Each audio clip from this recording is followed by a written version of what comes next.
বেনামাজি মানুষটাও বলবে আমার আল্লাহরে দরকার, সুদখোর বলবে আল্লাহকে দরকার, ঘুষখোর বলবে আল্লাহকে দরকার, সবাই বলবে আমি আল্লাহকে চাই, আল্লাহকে চাই, আল্লাহকে চাই। কিন্তু কিভাবে আল্লাহকে পাওয়া যায়, কিভাবে কোন লাইনে কোন পথে হাঁটলে পরে আল্লাহকে পাওয়া যায়, এই পথটা তালাশে আমরা ভুল করি। কেউ সঠিক পথে আল্লাহকে তালাশ করে, কেউ বা ভুল পথে আল্লাহকে তালাশ করে, কেউ মাজারে গিয়েও আল্লাহকে তালাশ করে, ঠিক না? দয়াল বাবা খাজা বাবার দরবারে, ল্যাংটাসার দরবারে যে যায় এরাও জিগান যদি কার লাগিয়ে আইসত কয় আল্লাহ পাওয়ার লাগি। এটা আল্লাহ পাওয়ার জায়গা? নিয়ত সময় আল্লাহকে পাওয়া, কিন্তু কোন লাইনে কোন পথে, এই পথটা ভুল করি।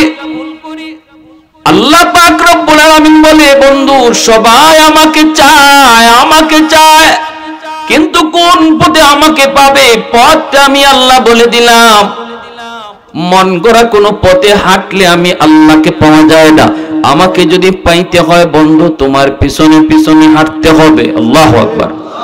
আল্লাহ বলেন বন্ধু তুমি বলে দাও তুমি যেই পথে হাঁটে আমি আল্লাহরে পাইছো, তোমার উম্মত যদি আমাকে পাইতে হয় তোমার পিছনে হাঁটতে হবে। তুমি যেই পথে হাঁটছো ওই পথে হাঁটলে আমাকে পাবে। মায়ার নবী দয়ার নবী জানায় দিয়েছেন, আল্লাহ পাক নবীর মাধ্যমে আমাদেরকে জানাইছেন আল্লাহ পাওয়ার পথ হলো নবীর তরিকা, ঠিক কি না? আল্লাহ পাওয়ার পথ হলো কার তরিকা? নবীর তরিকা।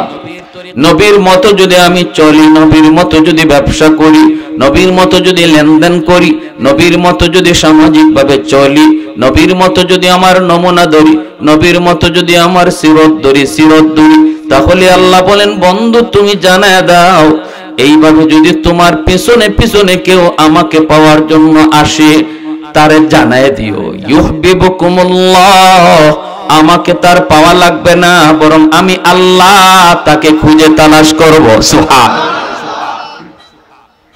আমার পর্যন্ত আসতে তার কষ্ট,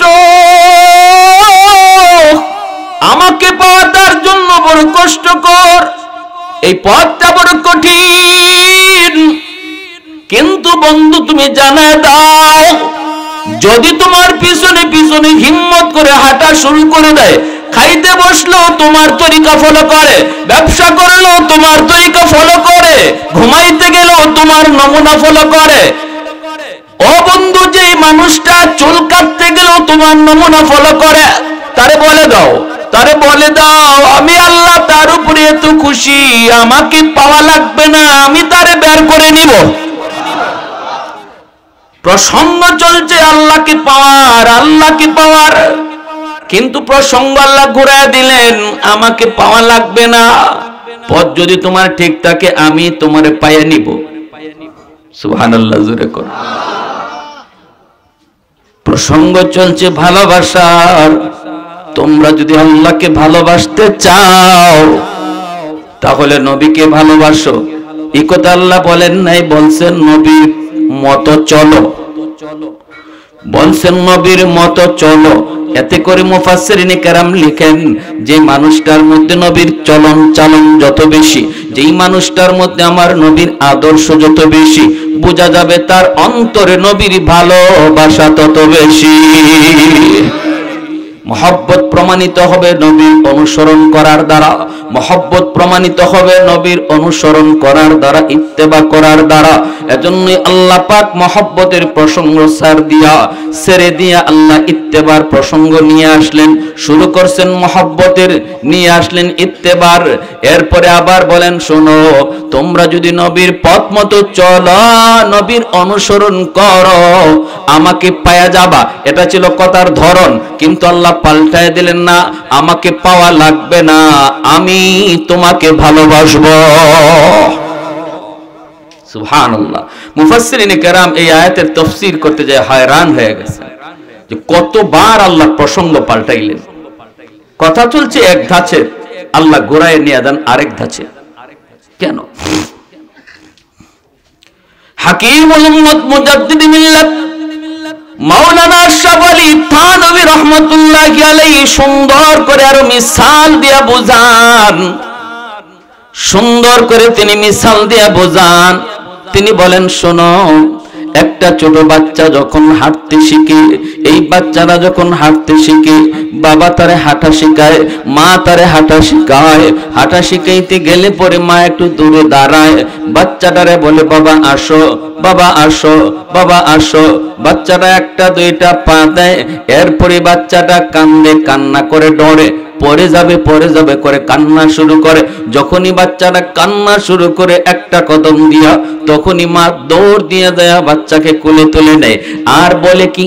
বলে, বাবা এই যে তুমি আম্মুকে ধরে ফেলেছো, এই যে তুমি আব্বুকে ধরে ফেলেছো, বলুন তো বাচ্চাটায় বাবারে ধরছে না বাবায় যায় ধরছে? হ্যাঁ? কিন্তু বলে কি, ওই যে তুমি আমারে ধরে ফেলেছো, না বাচ্চাটা ধরে নাই, ধরছে যে মা, তবুও কই তুমি ধরছো। রব্বুল আলামিন কই, বান্দা আমার নবীর পিছনে পিছনে যদি আমাকে তালাশ করো,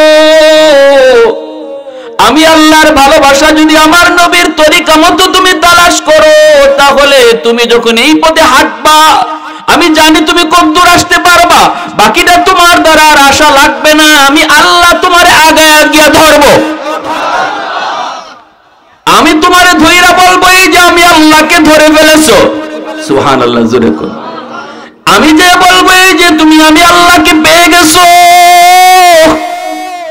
এত খুশি হয় আল্লাহ একজন মানুষের রং যখন আমার নবীর রঙে রং হয়।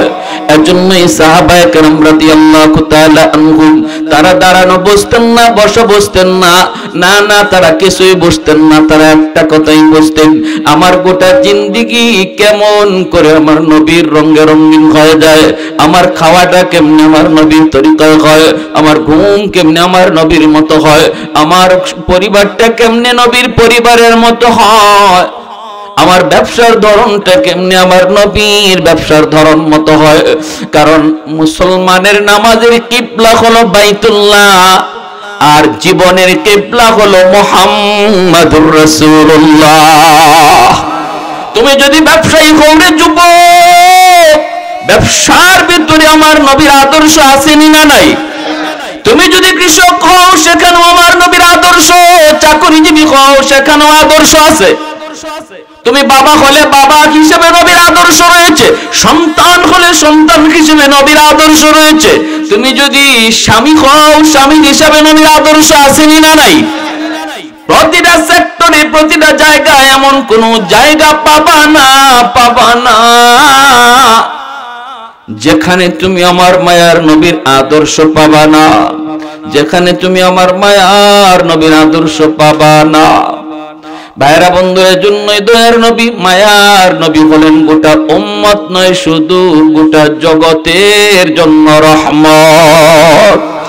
আমার নবীর মতো যদি কেউ চলে, শুধু মুসলমান না, নবীর আদর্শ যদি কোনো মুসলমানও ফলো করে, তার জীবনেও শান্তি নেমে আসবে। কারণ আল্লাহ পাক বলেন, ওয়ামা আরসালনাকা ইল্লা রাহমাতাল লিল আলামিন। আমি আল্লাহ তোমাকে জগতের জন্য রহমত বানাইছি। এ যুবক, কারে ফলো করো? আজকে তোমার চুলের দিকে তাকালে নবীর উম্মত করে বোঝা যায় না, চুল দেখলে বোঝা যায় মেসির উম্মত, তোমার দাড়ির কাটিং দেখলে বোঝা যায় নেইমারের উম্মত। কিন্তু কেন, কি জন্য একটু কি মনে ব্যথা লাগে না? একটু কি তুমি মনে কষ্ট পাও না যে নবী তোমার জন্য সারাটা জীবন চোখের পানি জড়ায় জড়ায় কাঁদছে? এখনো যেই নবী মদিনার রওজায় শুয়ে শুয়ে তোমার আমার জন্য নবী কাঁদতেছে। আল্লাহ পাক বলেন, বন্ধু তুমি জানায় দাও, তোমার মতো যে চলবে, এই পথে হাঁটবে, হাঁটতে যায় মাঝে মাঝে পড়ে যাবে, পড়ে গেলে পরে তার গায়ে কিছু ধুলাবালি লাগবে, তার জীবনে কিছু গুনাহ লাগবে, গুনাহ আমি আল্লাহ ওয়াগফির লাকুম যুনুবাকুম। ওই পথে হাঁটতে যায় যদি তার অসতর্ক অবস্থায় কিছু গুনাহ হয়ে যায়, কিন্তু তোমার অনুসরণের পথে হাঁটার কারণে আমি আল্লাহ তার গুনাহ মাফ করে দিব। যেমন ভাবে দেখেন বাচ্চা যখন মারে ধরতে আয় মাটিতে পড়া যায়, বাবা দৌড় দিয়া যায়, মা দৌড় দিয়া যায়, বাচ্চারে কোলে নেয়, আর যে ধুলাবালি গায়ে লাগছে ঝাড়া দিয়া ধুলাটা ফালায় দেয়, ঠিক কিনা? খুশি হয়ে মা ঝাড়া দিয়ে ধুলাটা ফালায়।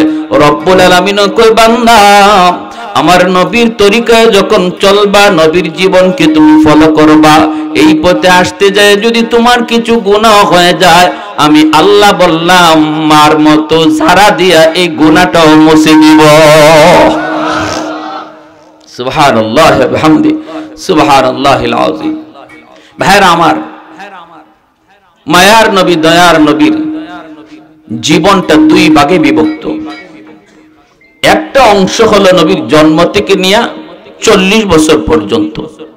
একটু ভালো করে বুঝেন, যে জিনিসটা নিয়ে আমাদের সমাজে ঝগড়া চলে, মারামারি চলে, কথা কাটাকাটি হয়, এই সিরাতুন নবী আর মিলাদুন নবী নিয়ে যে একটা ঝগড়া হয়, একটু বুঝি যে বিষয়টা কি। বিষয়টা হলো নবীজির জীবনের দুটা অংশ আছে, দুটা পার্ট আছে। নবীর জীবন হায়াত পাইছেন নবীজি কত বছর? 63 বছর। এই 63 বছরের ভিতরে 40 বছর পর্যন্ত নবীজির কাছে কোরআন নাজিল হয় নাই। নবীজির বয়স যখন 40 হয়েছে তখন কোরআন নাজিল হয়েছে। 40 বছর বয়সে নবীজি নবুয়ত পাইছেন, কোরআন নাজিল হয়েছে। তাহলে জন্ম থেকে নিয়ে 40 বছর পর্যন্ত নবীর জীবনের একটা পার্ট, আর 40 বছরে যখন কোরআন নাজিল হয়েছে, নবী হইছেন, এরপর থেকে নিয়ে 63 বছর পর্যন্ত নবীর জীবনের আরেকটা পার্ট। এই যে দুটা অংশ, এই দুইটা অংশের ভিতরে দুইটা অংশের দুটা নাম আছে। জন্ম থেকে নিয়ে 40 বছর পর্যন্ত নবীর জীবনের এই পার্টটাকে মিলাদুন নবী বলে, আর 40 বছরের পর থেকে নিয়ে 63 বছর পর্যন্ত যেই সময়টাতে কোরআন নাজিল হয়েছে, এই সময়টাকে, এই পাঠটাকে সিরাতুন নবী বলে। আপনি জন্ম থেকে নিয়ে 40 বছর পর্যন্ত যে অংশটাকে মিলাদুন নবী বলে, এই বিষয়, এই অংশ নিয়ে যখন নবীর জীবনের আলোচনা করবেন, নামাজের বিধান পাবেন না, রোজার বিধান পাবেন না। কারণ নামাজ পাবেন তো কোরআন নাজিল হইলে, কোরআনই তো এখন নাজিল হয় নাই, কোরআন নাজিল হয়েছে 40-এর পরে, ঠিক কিনা? 40 জন্ম থেকে নিয়ে 40-এর ভিতরে আলোচনা যখন আমরা করব, তখন আমরা নামাজের বিধিবিধান পাবো না, রোজার বিধিবিধান পাবো না, হালাল হারাম পাবো না, পর্দার কথা পাবো না। পাবো কি? আমার নবীর জীবনের অনেক অলৌকিক ঘটনার কথা পাবো, যেই ঘটনাগুলি শুনলেও সওয়াব, শোনাইলেও সওয়াব। খালি না, নফল বন্দেগীর সওয়াব। নবীর জন্মের সময় কি হয়েছিল, নবীর বাল্যকালে কি হয়েছিল, তারপরে নবীর হাতের বরকত কিভাবে আসলো, নবীর দেহের বরকত কিভাবে আসলো, এই কথাগুলা, মা হালিমার কথা, মা আমেনার কথা, এগুলা যখন আমরা আলোচনা একে একে শুনবো, তখন দেখবো দিল নরম হবে। কিন্তু এই আলোচনার গুলার ভিতরে ফরজিয়াত, ওয়াজিবাত, সুনুনাত এগুলা নাই। আপনি আপনার জীবনের বিধিবিধান পাবেন না। তবে আলোচনা করা দরকার, করলেও সওয়াব, শুনলেও সওয়াব। আর যখনই আপনারা বলবেন হুজুর একটু নামাজের কথা কোন নবীর জীবন থেকে, তখনই আমাকে সিরাতুন নবীর আলোচনা করতে হবে, 40-এর পরের অংশ নিয়ে আলোচনা করতে হবে, যেই সময়টাতে কোরআন নাজিল হয়েছে। কোরআনের আয়াত পড়ব মানেই নবীর জীবনের 40-এর পরের অংশ থেকে আলোচনা শুরু।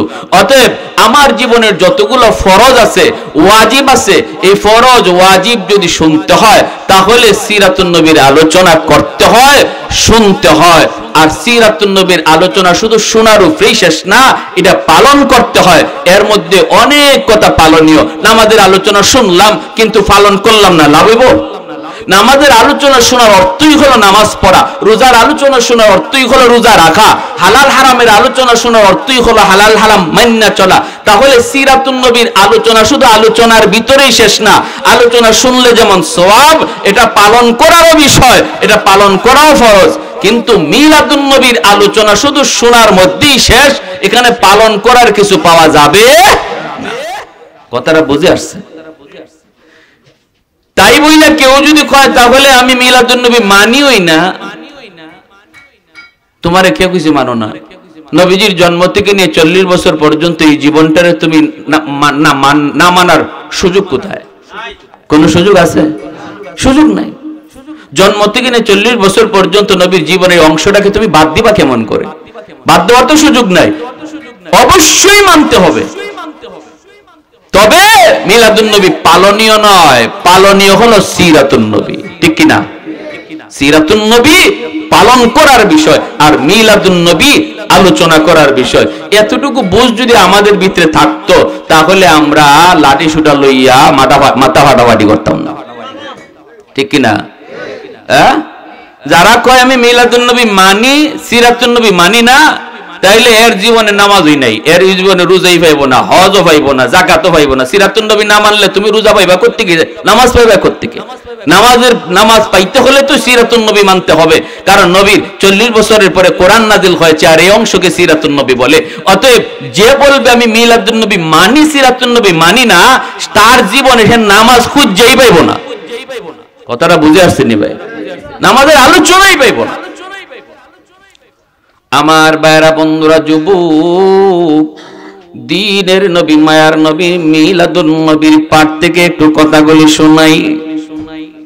দয়ার নবী, মায়ার নবীর জন্মের পর মক্কার পাশের এলাকা থেকে অনেক মহিলা এসেছে মক্কায়, সন্তান তারা টাকার বিনিময়ে নিয়ে যাবে। এই মহিলাদের মধ্যে মায়ার নবীর দুধ মা হালিমা সাদিয়া রাদিয়াল্লাহু তাআলা আনহা, তিনিও স্বামীকে নিয়ে তিনি এসেছেন, কিন্তু দুর্বল একটা উট, ওই দুর্বল উট নিয়ে তিনি রওনা দিয়েছেন। বান্ধবীরা কয়, হালিমা তোমার উট বড় দুর্বল, তোমাকে সাথে নেওয়া সম্ভব নয়, তুমি তোমার মতো করে যাও, আমরা আমাদের মতো করে চলে যাই। বান্ধবীরা আগেই মক্কায় তারা প্রবেশ করলো, একে একে তারা চয়েস করে করে বাচ্চা নিয়ে নিল। কিন্তু আমার মায়ার নবী, দয়ার নবীর দরবারে যখন যায়, মা আমিনার ঘরের সামনে যখন দাঁড়ায় যখনই কয় বাচ্চা আসেনি, নবীজির মা ভিতর থেকে বলেন বাচ্চা আছে, মহিলারা কয় বাবা আসেনি। আল্লাহর নবীর মা মুখটা তখন মলিন হয়ে যায়, চোখ দিয়ে পানি আসে। তিনি বলেন, না, আমার মুহাম্মদের বাবা নাই, আমার আহমদের বাবা নাই। এতিম এতিম শোনা মাত্রই মহিলাগুলি চলে যায়। এরা মনে মনে ভাবে বাবা নাই, টাকা মিলবে না, টাকা পাবো না, অতএব এতিম বাচ্চা নিব না, এই মনে করে মহিলাগুলি চলে গেল। বলুন তো এরা লাভ করলো না লস করলো?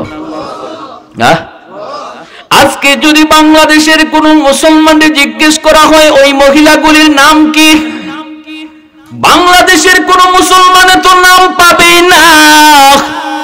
মক্কার মানুষেরও ওই মহিলাদের নাম জানে না। কিন্তু আমার নবীকে এতিম জানার পরেও যে মহিলা নিয়েছিলেন, দুধ খাওয়াইলেন, ওই মহিলা নবীর দুধ মা, নাম তার কি যদি জিজ্ঞেস করা হয়, পৃথিবীর প্রতিটা মুসলমান বলবে হালিমা সাদিয়া।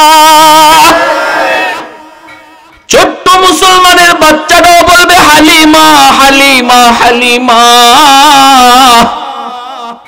একে একে প্রতিটা মুসলমানের কলিজার ভিতরে ওই নাম পাথরে খোদাই করে লিখে দেওয়া হয়েছে, হালিমা সাদিয়া, হালিমা সাদিয়া।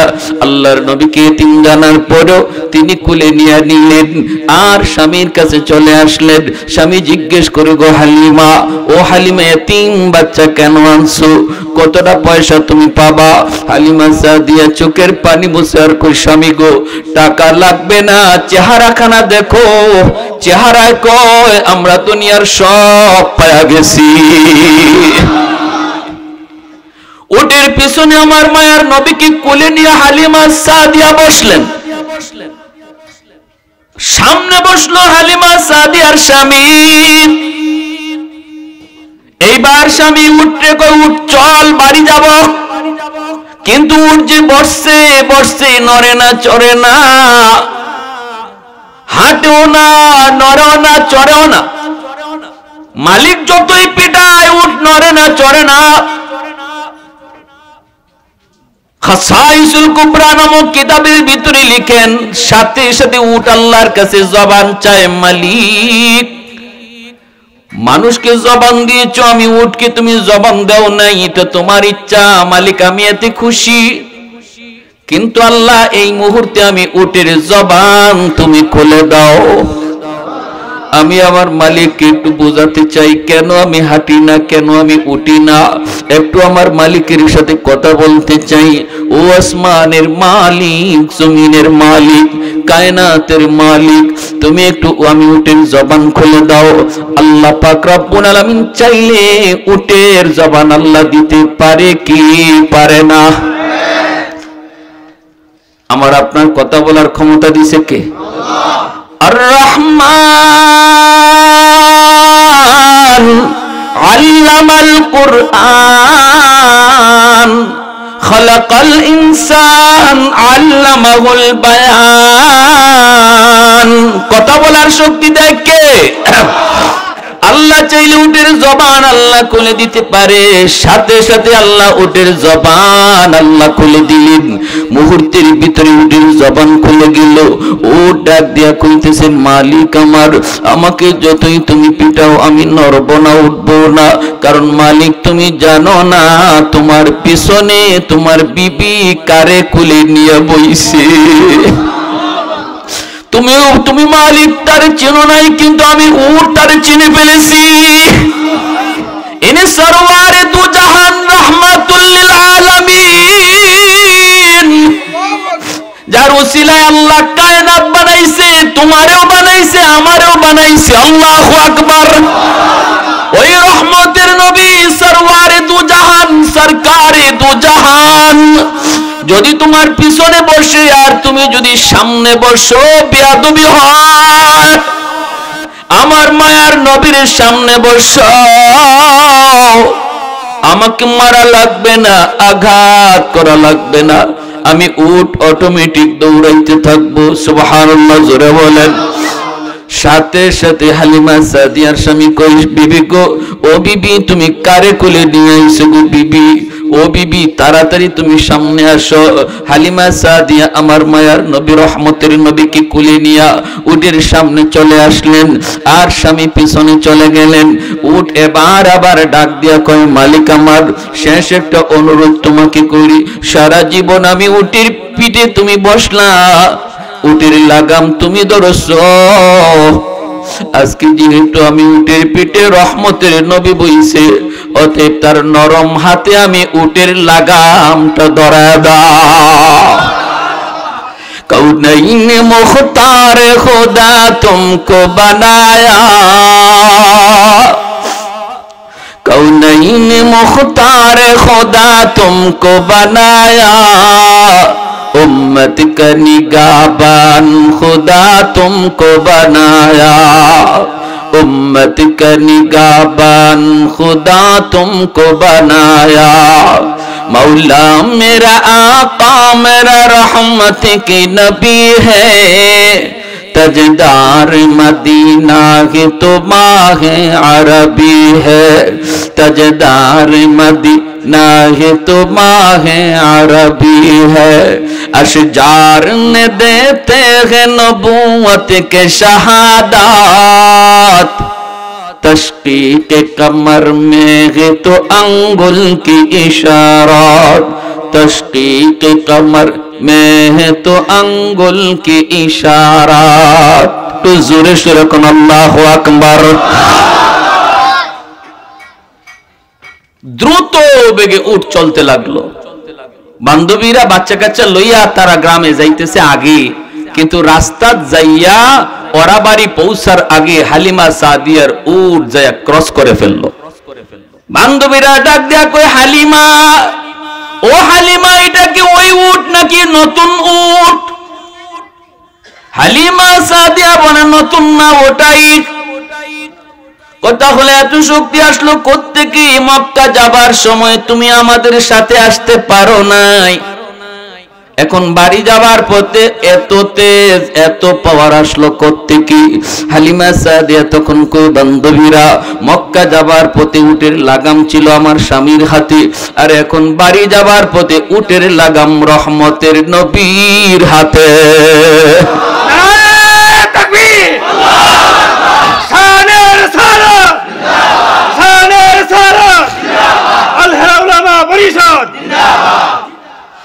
এত বরকত, এত বরকত, আমার নবীর হাত যেখানে লাগছে এখানেই বরকত চলে এসেছে, ঠিক না? নবীজির হাত মোবারক যেখানেই লাগছে ওখানেই বরকত। আল্লাহ পাক কয়ে হালিমার ঘর, এতদিন ছিলে তুমি হালিমার ঘর, এখন থেকে আর হালিমার ঘর না, আমার বন্ধুর ঘর।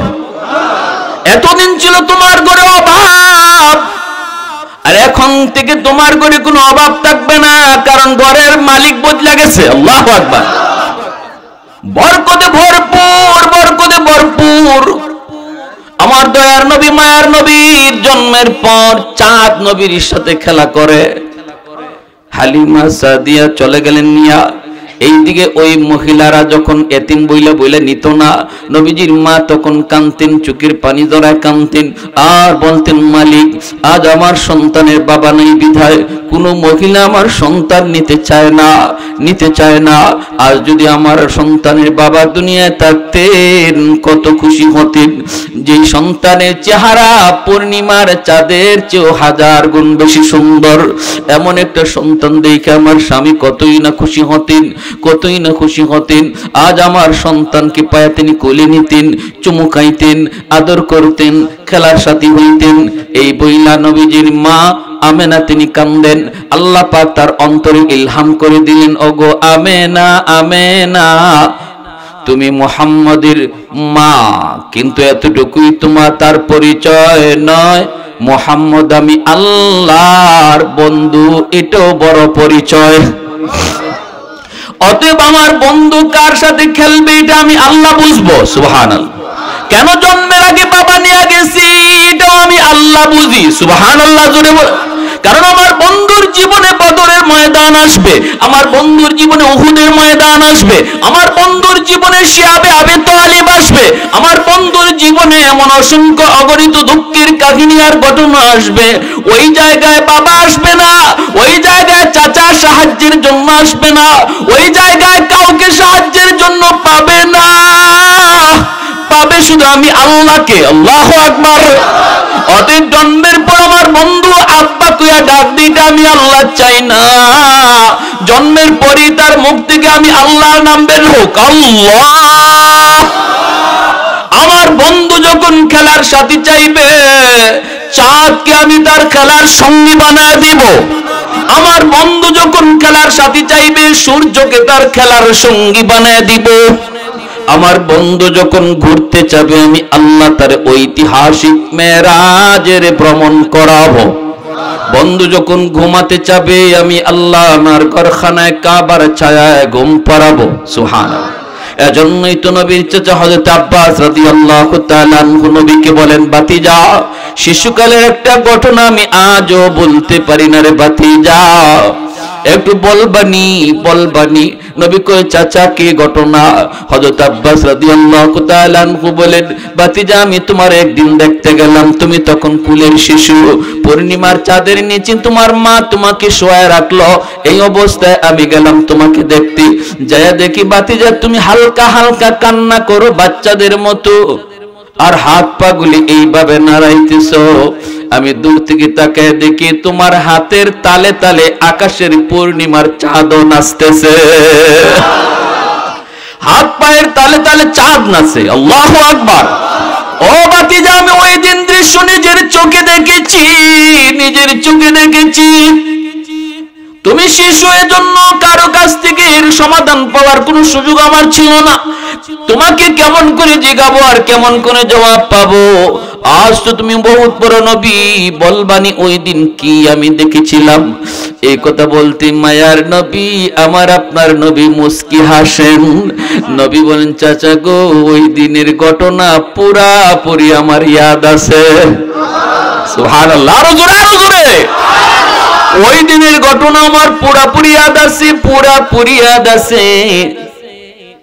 আল্লাহ পাক সমস্ত নবীগণকে শিশুকালেই বড় মানুষের বুঝ দিয়া রাখেন। সব নবী যদিও তারা কুলের শিশু, কিন্তু বুঝ দিয়ে আল্লাহ পুরাপুরি বড় মানুষের। এজন্যই মুসা নবীরে ফেরাউনি কুলে নিছে। ফেরাউনে যে কুলে লইছে এটা মুসা নবী কুলতে কি বুঝে লইছে। এরপরে ফেরাউনে যখন চুমা দিতে যাইব এটাও বুঝে লইছে। মুসা নবী মনে মনে কয়, নাফরমান তুই তোর টুট দিয়া তুই তোরে খোদা কও, যে টুট দিয়ে তুই তোরে খোদা কও, এই নাপাক টুট দিয়ে বুঝি আমি মুসা নবীর গালে চুমা দিবি? নাপাক টুট দিয়ে বুঝি পাক গালে তুই লাগাবি? ইম্পসিবল। যেই মাত্র মুসা নবীর গালে চুমা দিতে যাবে, সাথে সাথে ওর কুলে থেকে তিনি গাল সরায় ফেলছেন। চুমা বাতাসও দিছে, বাতাসও। এরপরে মুসা নবী হের কুলো বইয়ে ফেরাউনের গালে একটা কষাইয়া চর বসায়া দিছেন। আল্লাহু আকবার। ফেরাউন চর খায়া কয়, আসিয়া! দৌড়ে আসছে বিবি। কিছে কয় না। ওই সময় কইছিলাম এই ফুলাটারে যে ফালতায় কও তোমার মায়া লাগছে, মায়া লাগছে। আমার ওই সময়ে জানি কিতা কিতা করছে। কিতা কই? জ্যোতিষীরা কইছে না আমার রাজত্ব লয়ে যাবো এক পোলায় বনে ইসরায়েলের। এনে এই পোলাটা যে কোনটা এটাই তো খুঁজে পাইতেছি না। কত বাচ্চা মারলাম, কিন্তু জ্যোতিষীরা কয়, গণকরা কয় এখনো বুঝি হে জীবিতই, এখনো আস্তে আস্তে বড় হইতেছে। আমি মারি কই আর হে বারে কোন ভাই? আমি আর একবার হেদি যে আর একবার কোন দিকে যে যাইতেছে এটাও বুঝতেছি না। শেষ পর্যন্ত আমার গরনি আইলো। এটা তো আমার সন্দেহ। এখন তো যা বুঝতেছি এটাই হিডা। আসিয়া কেমনে বুঝলায়? আমি হারে চুমা দিতে যাইমো, চুমা লইছে না। এক নম্বর কথা, এটাই শেষ না। এটা যদি শেষ হইতো তো ভালোই আছিল। এরপরে যে কামটা করছে, চোর মাইরে দিছে আমার গালো। আসিয়া কইতো তুমি তুমি রাত বাসা হইলে কেমনে? তোমার মাথাত কি কোনো গুলি উলো নাইনি? ছোট ছোট বাচ্চা এরা তো এমনি আত লাড়াছাড়া করে, মনে আত লাড়ালাড়ি করছে, তোমার গালো লাগছে, তুমি কও চোর। বাচ্চা আবার চোর দেয় কেমনে? ফেরাউন কয়, আসিয়া মুখটা সামলাই কথা কও, চোরটা আমি খাইছি। চোরটা আমি খাইছি, আমি বুঝি যে ছোট মানুষের চোর না বড় মানুষের চোর। কয় না না বুঝে না। কয় না চোরের ডকে কয় বুঝে মারছে, একবার জানলে বুঝে মারছে। তখন আসিয়া বলতেছে, কত ঠিক আছে এক কাম করো। ফেরাউন কয় না না আমি রাখবই না, মাইরেই লইমু, রাখবই না। আমি যে চোর খাইছি, বাপরে আমার বাপের গুত্তি জাত চোর খাইছি না, আমি রাখবই না। এটা রাখা দরকার না, আমার বুঝেই গেছি কি এটাই হিডা। আসিয়া কত এক কাম করো, পরীক্ষা করে লাই। বুঝে না, বুঝে না। কেমনে পরীক্ষা করবা? কয় আগুন রাখো, এক জায়গায় আগুনের আংরা, আর এক জায়গায় স্বর্ণের টুকরা, দুইটা দেখতে এক জাত। এরপর আমরা বাচ্চাটারে ছেড়ে দিই, দেখি হে কোনানো গে হাত দেয়। যদি স্বর্ণ হাত দেয় তো বোঝা যাইব হের পুরা বুঝ আছে, এটা আগুন এটা স্বর্ণ, চটটাও তোমার বুঝই মারছে। আর যদি দেখা যায় আগুন হাত দিয়ালায়, তখন বোঝা যাইব বুঝে না, হাত লাড়ালাড়ি করছে, তোমার গালো পড়ছে। ফেরাউনে কইতে বুদ্ধিটা তো ভালো হই। এখন রাখছে স্বর্ণ, আরেক জায়গায় আগুনের আংরা। মুসা নবীরে ছেড়ে দিছে। শুধু মানুষ হইল বুঝ আছে দিনা নাই, পুরা বুঝ আছে। আঙ্কুট গালা দিয়ে যাইতেছেন, কিন্তু বুঝ হয়ে গেছে এটা আগুন এটা স্বর্ণ। রুক লইছেন স্বর্ণের দিকে, দুইটা কাছাকাছি হই, কিন্তু একটু রুক স্বর্ণ মুখা। ফেরাউনে আসিয়ারে কই যায়, সরটা বুঝছে না, না বুঝছে এখন বুঝবায়। স্বর্ণের কাছাকাছি গিয়া স্বর্ণে হাত দিয়ে দিবেন, এমনি আল্লাহ পাক কয়, জিব্রাইল আমার পয়গম্বর মুসা ভালো করে বুঝে কোনটা আগুন কোনটা স্বর্ণ।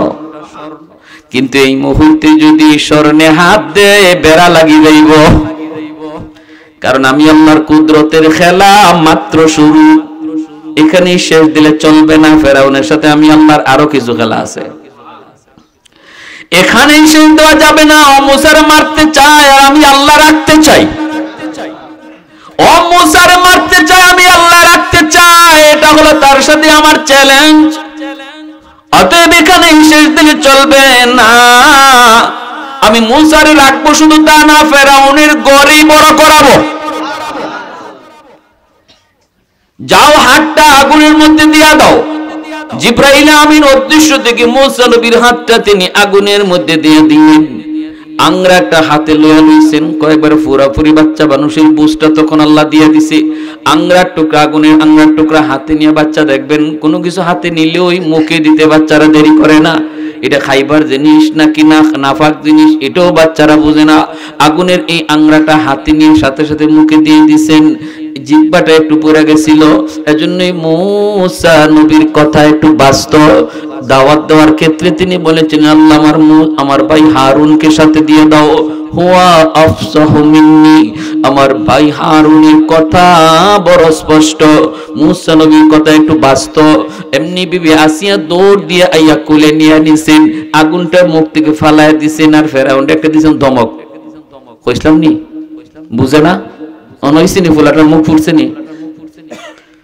ফেরাউনে কয় বুঝলাম না কোনটা, সরের নমুনায় তো এটা কয় না। কুদরতের খেলা কার? আর একটু জোরে জোরে কোন, কুদরতের খেলা কার? এজন্যই আমার আপনার নবী কই চাচা আমার ফুল মনে আছে? কই কি?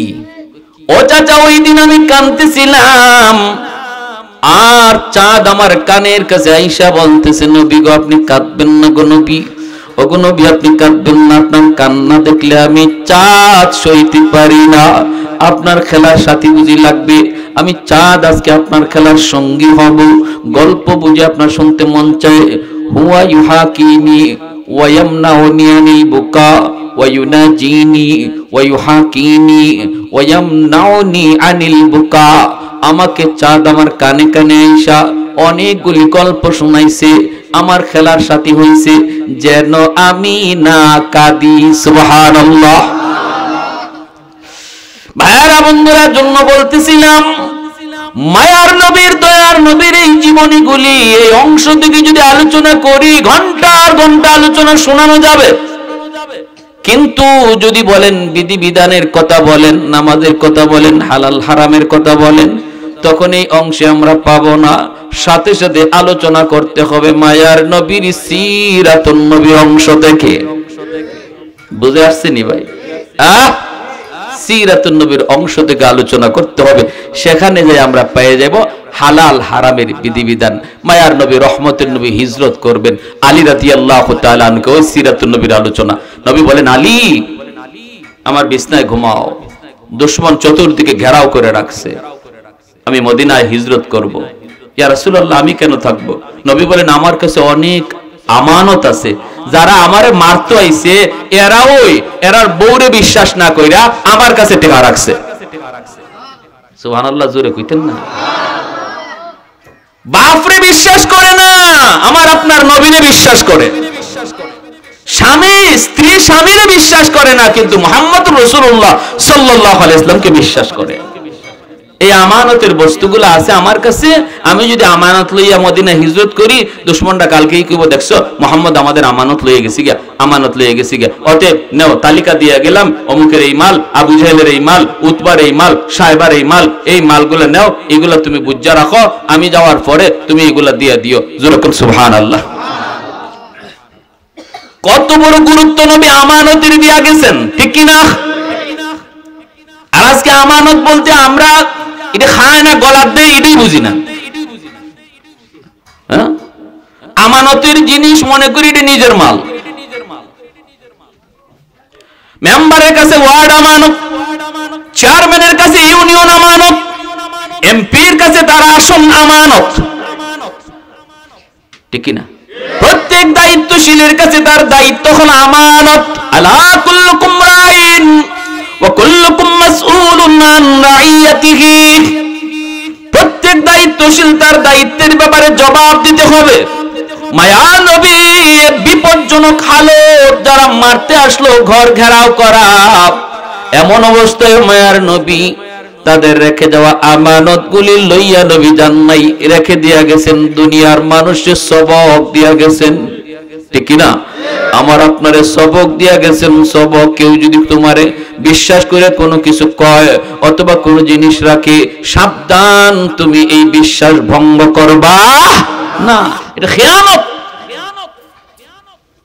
এমনকি মজলিসে বৈশা কথা হইছে যে কয়জনে আমরা বইছিলাম, এই কয়জনের কাছে এই কথাটা থাকা আমানত, একজনকে বাইরে যদি কইয়ালায় এই আমানতে খেয়ানত করলো। নবী বলেন লা ঈমান লিমাল্লাহ আমানাতাল্লাহ, লা ঈমান লিমাল্লাহ আমানাতাল্লাহ। যার মধ্যে আমানতদারি নেই তার ঈমানই নেই, তার ঈমানই নেই, তার ঈমানই নেই। খালি বড় বড় কথা নির্বাচনের আগে কইলিব, অমুক করে দিব, তমুক করে দিব, এই করে দিব, সেই করে দিব, এর ফলে দেখা যায় জনগণের আমানত আসে টিন, এই টিন মাইরা খাইলায়।